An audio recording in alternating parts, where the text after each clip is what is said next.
Bonjour à tous, bienvenue dans cette nouvelle vidéo de seconde du programme de physique-chimie. Elle s'inscrit dans le thème mouvement et interaction et aujourd'hui nous allons plus particulièrement nous intéresser au vecteur vitesse. Mais pourquoi parler de vecteur alors que l'on pourrait juste parler de vitesse? C'est ce que nous allons voir maintenant.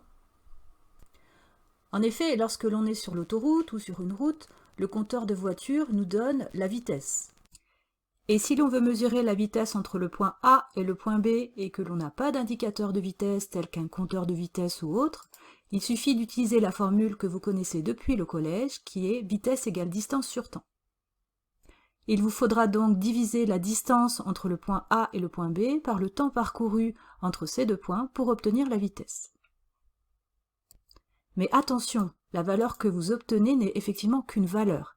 Il va vous manquer d'autres informations importantes pour être plus précise sur cette notion de vitesse. Quel type d'information va-t-il vous manquer?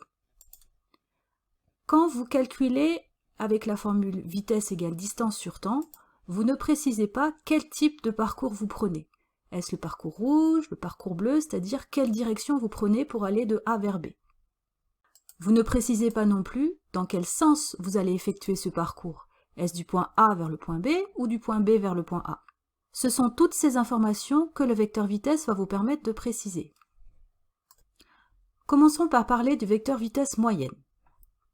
Partons d'un exemple illustré dans la vidéo ci-dessous. Il est facile de comprendre qu'en fonction de la trajectoire menée par l'escargot, son vecteur vitesse moyenne sera différent. En effet, il mettra plus de temps pour aller d'un point A à un point B s'il prend une trajectoire curviligne que s'il prend une trajectoire rectiligne. On voit donc qu'il est nécessaire de définir le vecteur position.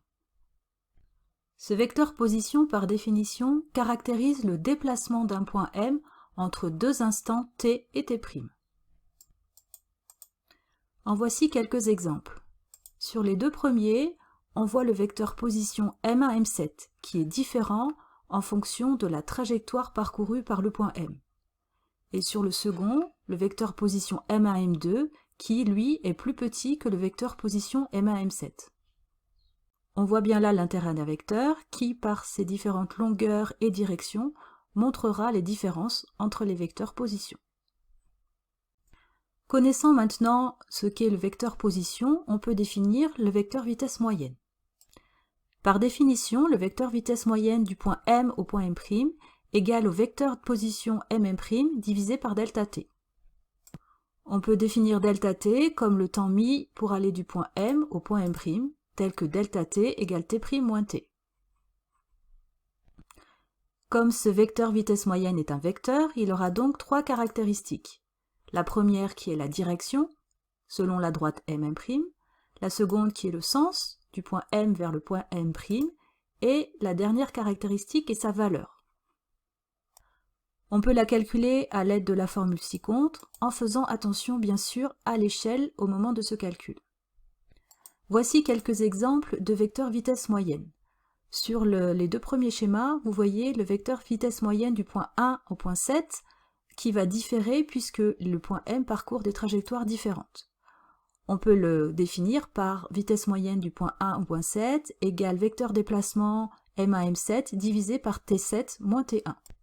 Et là, un autre exemple qui vous montre le vecteur vitesse moyenne du point 1 au point 2. On peut maintenant définir le vecteur vitesse au point M. Comme c'est un vecteur, il aura bien sûr trois caractéristiques et il donnera trois caractéristiques de la vitesse au point M. Repartons de la définition de la vitesse moyenne du point 1 au point 2 du point M. Pour définir le vecteur vitesse au point M1, on pourra faire une approximation. En effet, le temps entre M1 et M2, c'est-à-dire delta t, étant très petit, on pourra dire que le vecteur vitesse 1 au point M1 est quasiment égal au vecteur vitesse moyenne entre les points 1 et le point 2. On pourra ainsi tracer le vecteur vitesse au point M1 tel que vous le voyez sur le schéma ci-contre. Ce vecteur aura trois caractéristiques, dont la première une direction, qui est celle du vecteur M1, M2, ou bien on peut dire aussi tangent au point M1, un sens, qui sera le sens du vecteur M1, M2, c'est-à-dire du point M1 vers le point M2, et une valeur qui pourra être calculée avec la formule ci-dessus, en faisant bien attention aux échelles. Voilà, cette vidéo est maintenant terminée. Si vous voulez en savoir plus quant au tracé des vecteurs vitesse, je vous donne rendez-vous dans une autre vidéo pour avoir plus de précision. À très bientôt.